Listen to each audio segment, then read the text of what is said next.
Previously on Talk That Talk. Kids to say, hey, you guys, you did your best out there, but you can do this, you can do that. Yeah. I mean, and he don't want it to be like you just getting a participation. No, trophy. tight. No, okay. So let me no. break it down to you. After the whole show is done, we bring the directors back and then we provide feedback. We give you the scores and we say, all right, you got blah blah blah blah, and this is what you can do better. These are the things that you should work on. Blah blah blah blah. Like that is the conversation that we're gonna have. Now, the other half of what you were talking about, to me personally, sounds like a director issue. If a director is unsatisfied with their scores and they want to get pissy with the fact that they didn't do so well, then maybe you, the director, needs to get out of your feelings and look at what your kids are doing and say, hey, maybe we do need to work on this. Maybe these people are telling me something better. Because I've seen trash, and I ain't gonna say trash directors, but I've seen directors, maybe they are trash, who got scores that were well deserved and broke trophies, threw trophies, walked out of the room, man, F this, man. No, you have a problem. Mm-hmm. So I'm letting you know now.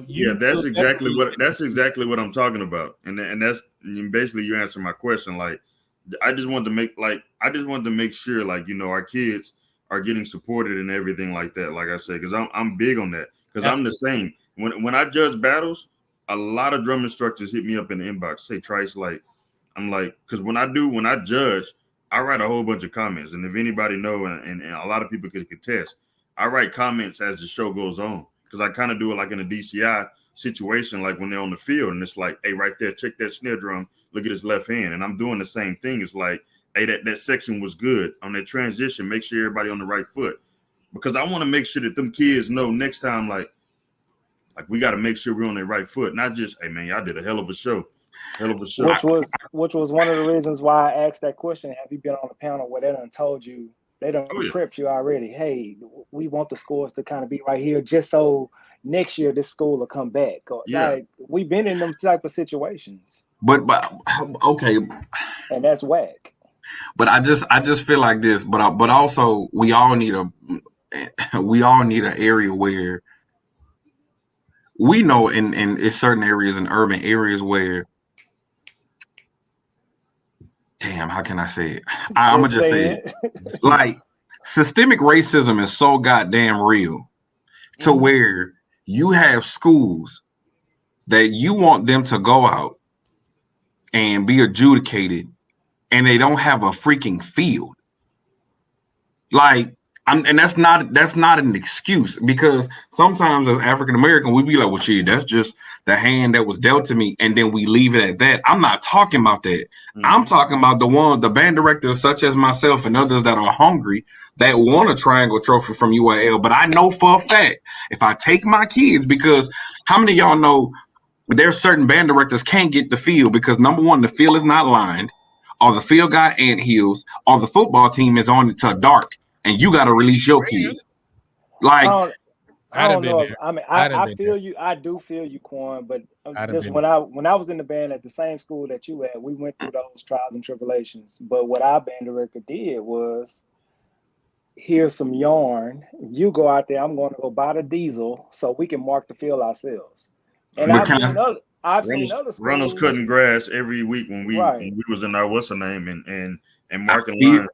I've seen other schools just use, okay, let's use another platform. Let's go to the parking lot. Okay, we can't use the parking lot. Let's use the baseball watch this field. though. But watch this. But your parking lot only get you to the front of the hash though. Mm-hmm. Well, but you want around that front hash.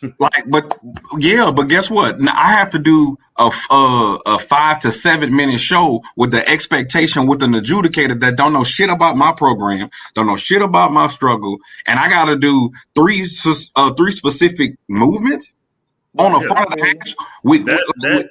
See that I agree with the adjudicating on that situation. That's why I made my comment about U.S. bands doing it. Like, I want to make sure that the kids really good positive constructive criticism, so our programs can get back booming, regardless if the programs are as small as our schools out here, or if they're big as Cedar Hill.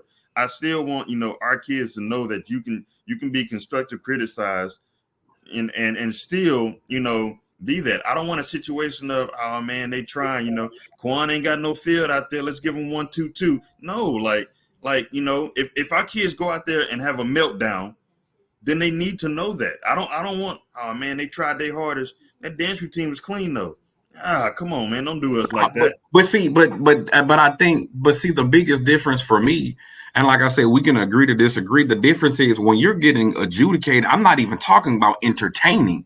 I'm talking about, because here's the thing. Here's one thing about a rubric. A rubric is supposed to be fair and equal to all. But nigga, that ain't even life. Like, so like, I know you could say, well, he's supposed to be cutting the grass out there. Some schools don't even have a lawnmower, and you got to buy that with the band budget. That's all I'm saying. It's like sometimes it's not about a participation trophy, because I don't want no participation trophy. But I'd be damned if I also set my kids up for failure too.